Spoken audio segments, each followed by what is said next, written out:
What's going on, everyone? Welcome back to the channel. If you're new to the channel, my name is AkeemHaynes. I'm a two-time Olympian, Olympic bronze medalist, author, motivational speaker, and sports commentator. On my channel, we talk boxing, MMA, track and field, and of course, motivation and encouraging content. If this is something that you enjoy, then I hope that you subscribe to the channel. Now, let's get into the video. Alexis Rocha versus George Ashie, the replacement for Anthony Young. This is the main event in Inglewood this weekend now. As I just said, late replacement. George Ashie is stepping into the spot for Anthony Young.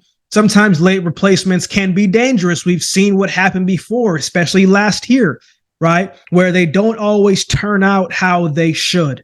So let's get into it. Let's start with Alexis Rocha. 21 wins, 1 loss, 7 wins by way of knockout. Rocha has been in the ring with some good quality opponents. His loss came from Rashidi Ellis. He lost that one by decision, but he had a good run last year in 2022. I mean, 4 fights, 4 wins, including a win over Blair Cobbs. Rocha has matured over the years. He's a lot more composed and adaptable in the ring. He's a come forward type of fighter who likes to close the gap and get to work on the inside where he can work the body, land the subtle uppercuts, and break his opponents down round to round. He has a good chin on him as well because he's taken some big shots in some fights and still stood the test and kept coming forward. He comes to fight. There's no easy night when you're in the ring with Rocha because as long as he's up, as long as he can move, you best believe he's going to come forward. Now, I thought his fight against Blair Cobbs was a very good fight. That was a very exciting fight, a very enjoyable fight, right?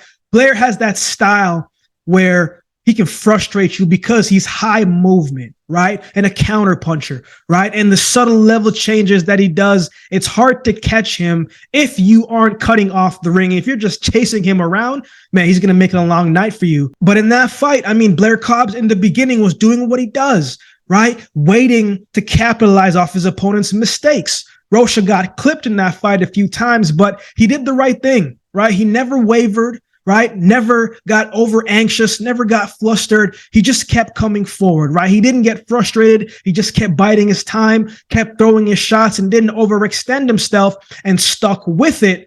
And finally caught Cobbs with a counter hook in the 5th round. And that's when he really started to figure out the movements that Blair Cobbs was doing inside the ring. And he started to find more openings. And then in the 9th round, we saw what happened and he got the stoppage in that fight. But the man is relentless with his pursuit. He's going to come forward and keep coming. And that can be tough for any opponent because he doesn't let them get comfortable and he doesn't need a lot of space to get to work, right? I thought that was a very good win for him. Now, in the fight before that against Jesus Perez, it was a slightly different fight, right? Because he came forward, as he usually does, found a groove in the pocket, and just stayed there. That was a style that I felt fit Perez more, in my opinion, right? Rocha was just standing there, throwing power punches. He didn't use the jab much, didn't use any tactical approach to really set up his shots, didn't take any different angles to give different looks. He was just standing there and kind of became one-dimensional and was just landing and trading shots.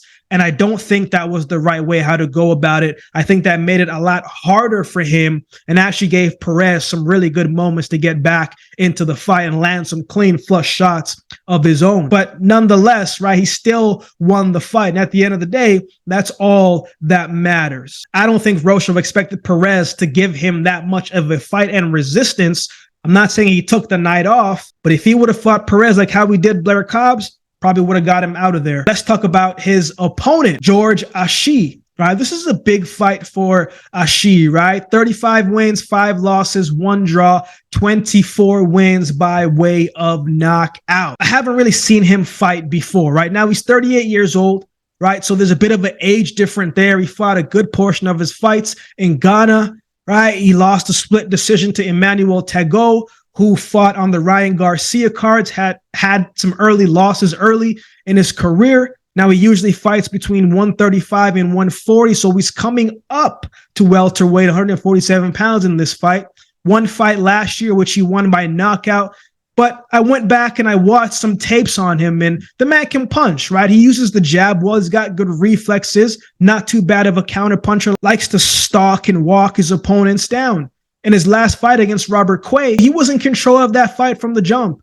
right? Quay was 8 years younger and had a respectable record of 20-1. So he's got some fight left in him, right? And it could be a tougher fight than Rocha wants it to be if he overlooks him as he kind of did Perez, except she moves better than Perez, and he's a bigger puncher than Perez, and he's a little bit more tactical than Perez as well too. And also Ashie's shots are tricky at times. Sometimes they come looping it from different angles, and that's not the shots you want to get caught with going into any round. Also, when Ashie throws his power punches, man, he really sits down on them, right? So if he misses wide, and he's open to getting clipped. But if he connects, it's going to hurt, and he can chop his opponents down in that sense, right? That right hand, that right hand has got some real nice pop in it, and it's something to be weary of as you're fighting a last-minute replacement who can punch, right? So it should be interesting to see what happens in the fight. So who wins? I'm taking Alexis Rocha to win this one by knockout, right? Ashie is usually used to being the bully,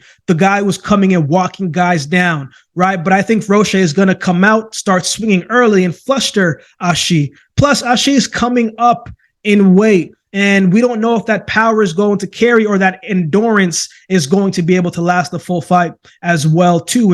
And if you're a superstitious person, right, Ashie is 0-3 when he's fighting outside of Ghana, and this is a fight outside of Ghana. I think Rocha doesn't need to play with this guy either. I think he needs to come out, impose his will, impose his frame, and just get the job done. Just work every round. And I do believe that that stoppage will come later in the rounds, in my opinion, in the latter rounds. Right. So what are your thoughts on this fight? Who do you have winning? Let me know in the comments below. If you would like to support the channel, there's a couple ways that you can do so. You can like, comment, share, and subscribe to the channel. If you would like to support by way of donation, you can find options in the description below. Also, my Cash App handle will be on screen as well. Any amount goes towards the growth of this channel. It will be greatly, greatly appreciated. So with all that being said, if you've been watching the video this long, do me a favor and subscribe to the channel, and we'll definitely see you next time.